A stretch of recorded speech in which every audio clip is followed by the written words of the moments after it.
నమస్తే. Last time నేను పెట్టిన వీడియో చాలా వైరల్ అవ్వటంతో అందరూ చాలా క్వశ్చన్స్ అడుగుతున్నారు. దాని తర్వాత అంబటి రాంబాబు గారు ఒక ప్రెస్ మీట్ పెట్టి మరీ చాలా బాగా చెప్పారు.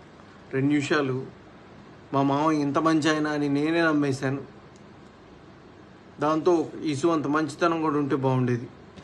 బట్ ఆయన ఏం మాట్లాడారంటే 4 సంవత్సరాల నుంచి తన మనవడు మనవరాలు ఆయన దగ్గరే ఉంటున్నారని, వాళ్ళని ఆర్థికంగా ఈయనే జాగ్రత్తగా చూసుకుంటున్నారని,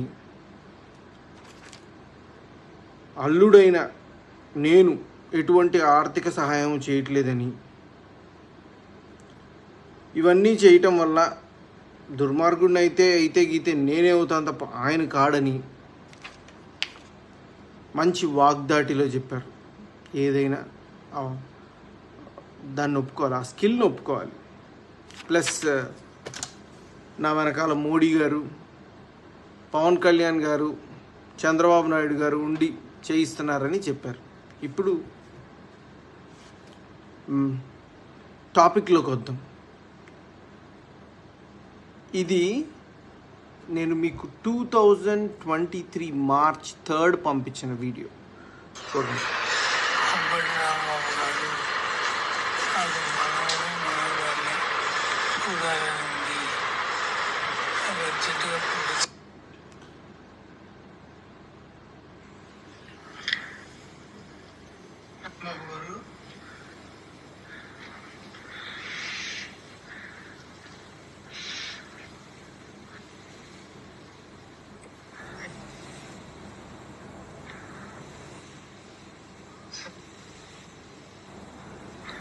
ఆయనకి మాట కూడా రావట్లేదు రాంబాబు గారు. మాట ఈ స్టేజ్లో కూడా మనవణ్ణి మనవరాల్ని చూడాలనుంది ఐసీయూలో. ఇవన్నీ నేను మీకు ఎన్ని వీడియోస్ ఎన్ని మెసేజెస్ పెట్టాను. I'm ready to do anything. నాకు నా తండ్రి ఆఖరి క్షణాల్లో ఉన్నారు. మార్చ్ 22 నా తండ్రి మరణించినప్పుడు తన మనవణ్ణి మనవరాల్ని చూసుకోలేదని ఒక తాత తన గుండెల మీద ఎత్తుకొని పెంచిన మనవణ్ణి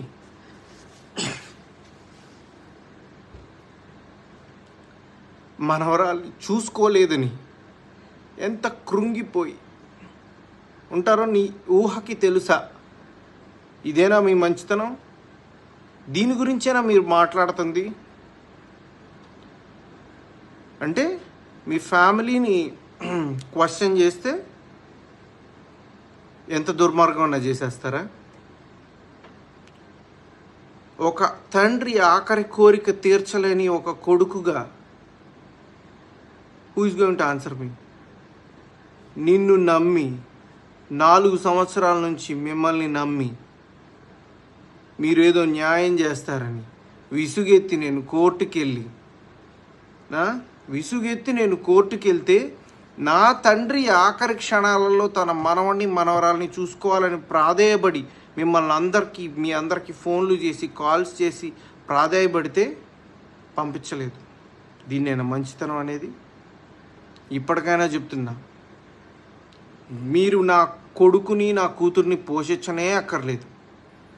నేను ఆరోగ్యంగా ఉన్నాను, ఆర్థికంగానూ బాగానే ఉన్నాను. నా కొడుకుని నా కూతుర్ని రేపు మీడియా సాక్షిగా నేను వచ్చి తీసుకెళ్తాను. ఓకే చెప్పండి ఓకే. నా కొడుకుని నా కూతురుని నా ఇంటి దగ్గర డ్రాప్ చేయండి. పోని నేనేమైనా వద్దన్నానా? మీరు రూపాయి పెట్టనక్కర్లా. వాళ్ళని బంగారంలా గుండెల మీద ఎత్తుకొని పెంచుతా. నాన్న అని 4 సంవత్సరాల నుంచి నాకు వాళ్ళకు దూరం చేసి మనిషిలోని ప్రాణాన్ని తీసేసి ఎటువంటి తప్పు చేయలేదు అని ఎలా బుకాయించగలుగుతున్నారండి మీరు? కనీసం కొంచెం అన్న ఇసువంతన్న ఆత్మసాక్షి ఉందా మీకు? మీరే ఆలోచించుకోండి. ఇంతకుమించి నేను మాట్లాడను, ఇంతకుమించి నేను అడగను, చెప్పను. మీరే ఆలోచించుకోండి. ఇది ప్రజలే ఆలోచించుకుంటారు.